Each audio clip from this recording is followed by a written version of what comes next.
When we see Islam in the news, it's usually tragic. We see bombings in the name of Allah, shootings in the name of Allah, stabbings in the name of Allah, vehicular attacks in the name of Allah, cartoon riots in the name of Allah, grooming gangs raping little girls in the name of Allah, female genital mutilations in the name of Allah, persecution of religious minorities in the name of Allah, and so on.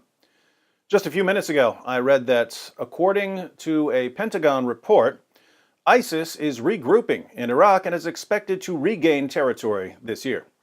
Almost as disheartening as the endless bloodshed produced by Islam is the deranged love affair between, on the one hand, Western politicians and journalists and educators and entertainers, and on the other hand, the twisted teachings of an illiterate 7th century Arabian warlord. But I'm here to tell you that the news about Islam isn't always bad. Every once in a while, there are some silver linings to dark clouds of death and dismemberment. NBC News posted an article titled, "Life Under ISIS Led These Muslims to Christianity." Since this is NBC News, the article is obviously going to remind us that it's only the extremist religion hijackers who are responsible for the atrocities carried out in the name of Allah. But let's read this anyway. 4 years have passed since the Islamic State group's fighters were run out of Kobani, a strategic city on the Syrian-Turkish border, but the militants' violent and extreme interpretation of Islam has left some questioning their faith.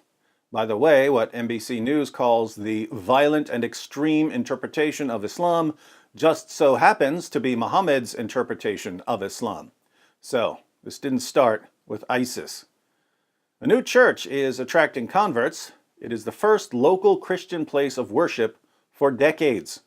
If ISIS represents Islam, I don't want to be a Muslim anymore, Farhad Jassim, 23, who attends the Church of the Brethren, told NBC News.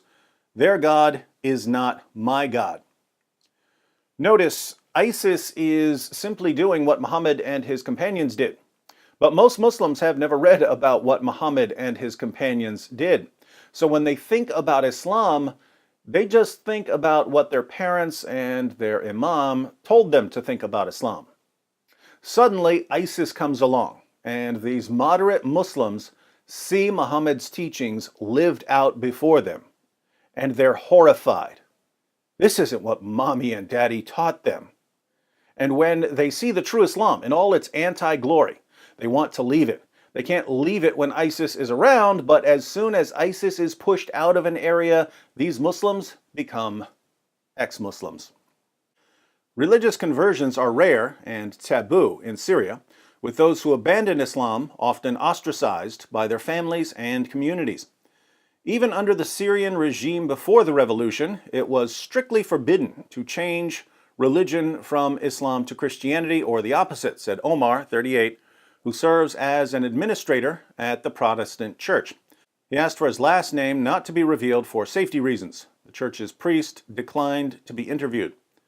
Changing your religion under ISIS wasn't even imaginable. ISIS would kill you immediately, he added. So would Muhammad and his companions, by the way. While residents are still dealing with the emotional scars left by the brutality of ISIS, Omar says many people in Kobani have been open-minded about Christianity. After you've seen Muhammad's commands lived out by a group like ISIS, the marching orders for Christians in the New Testament start looking pretty good by comparison. What are the marching orders for Christians? Love the Lord your God with all your heart and with all your soul and with all your mind and with all your strength. Love your neighbor as yourself. Whoever slaps you on your right cheek, turn the other to him also. Love your enemies and pray for those who persecute you. Never pay back evil for evil to anyone. If possible, so far as it depends on you, be at peace with all men. If your enemy is hungry, feed him, and if he is thirsty, give him a drink. Let all that you do be done in love. Walk in love. Pursue peace with all men. Honor all people. That doesn't sound like ISIS. Most of the brothers here converted or come to church as a result of what ISIS did to them and to their families, he added. No one is forced to convert. Our weapon is the prayer, the spreading of spirit of love, brotherhood, and tolerance. Islamic leaders around the world have spoken against the extremists' ideology, accusing the ISIS militants of hijacking their religion. In 2014, more than 100 Muslim scholars wrote an open letter to ISIS leader Abu Bakr al-Baghdadi, saying the militant group has misinterpreted Islam into a religion of harshness, brutality, torture, and murder. While they're at it, these Muslim scholars might as well write a letter to Muhammad and Abu Bakr and Umar and Uthman and Ali, since the first generation of Muslims were every bit as brutal as ISIS. Only 4.6% of Syrians are believed to be Christian, according to a report by the Aid to the Church in Need. The Catholic charity estimates that 700,000 Christians have fled the country since the civil war erupted in 2011, an exodus that has halved their proportion of the population. Jassim, who works as a mechanic, converted to Christianity late last year. He says he was jailed by ISIS for 6 months in early 2016 after the militants discovered he didn't know the basics of Islam. He says he was tortured in ISIS captivity and forced to read the Quran. He was tortured and forced to read the Quran. Those don't have to be two separate things, by the way, since reading the Quran is a form of torture.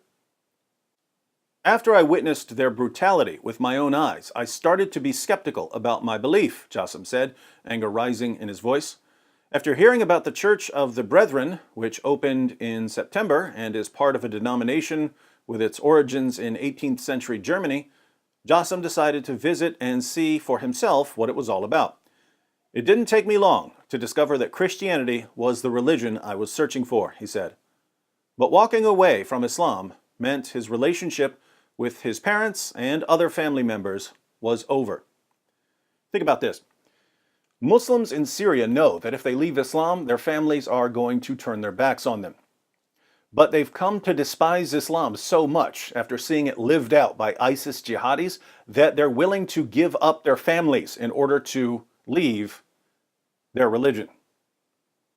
Fighting back tears, Jassim says he hopes that his loved ones will not only one day forgive him for finding a new faith, but consider converting themselves. Like Jassim, Firas also turned away from Islam after witnessing ISIS atrocities. He converted to Christianity around 6 months ago. ISIS members were terrorizing people and then going to the mosque to pray to Allah, said Firas, 47, who is a farmer and asked for his last name not to be published for security reasons. After their prayers, they would leave the mosque and terrorize people again. This is something that's been witnessed around the world. Certain Muslims come out of the mosque more violent than when they went into the mosque. This is confusing to some people because they assume that focusing on worshiping God should make you more peaceful. They don't realize that if you go to the mosque and focus on worshiping a God who orders you to violently subjugate the entire world, it's not going to make you more peaceful. It's going to turn you into a killing machine. Firas says that he has not turned against his old faith and that all of his relatives remain conservative Muslims. But the brutality he witnessed in the caliphate was too much to bear. If heaven is made for ISIS and their belief, I would choose hell for myself instead of being again with them in that same place, even if it's paradise, he said. So here's a former Muslim saying not only that he was willing to give up his family in order to leave Islam, but also that he'd rather burn in hell than be in paradise with devout Muslims. This is a massively negative backlash against the commands of Allah and Muhammad, and it's happening in the very heart of the Muslim world. Now, if Muslims are leaving Islam, even in Muslim countries, even when they have to give up their families, even when there could be violent retaliation, what do you think would happen if Muslims were free to leave Islam without any fear of repercussions? ISIS will eventually be defeated, but not before it sears a perfect image of Muhammad's teachings into the minds of generations of Muslims. And I, for one, can't wait to hear from all the future apostates who will not only leave Islam, but also dedicate their lives to refuting it. In the comments section, I'd like everyone to give me your prediction. Will Islam be consumed from the inside until it ultimately falls? Or will the high birth rates keep Islam expanding until it becomes the world's dominant religion?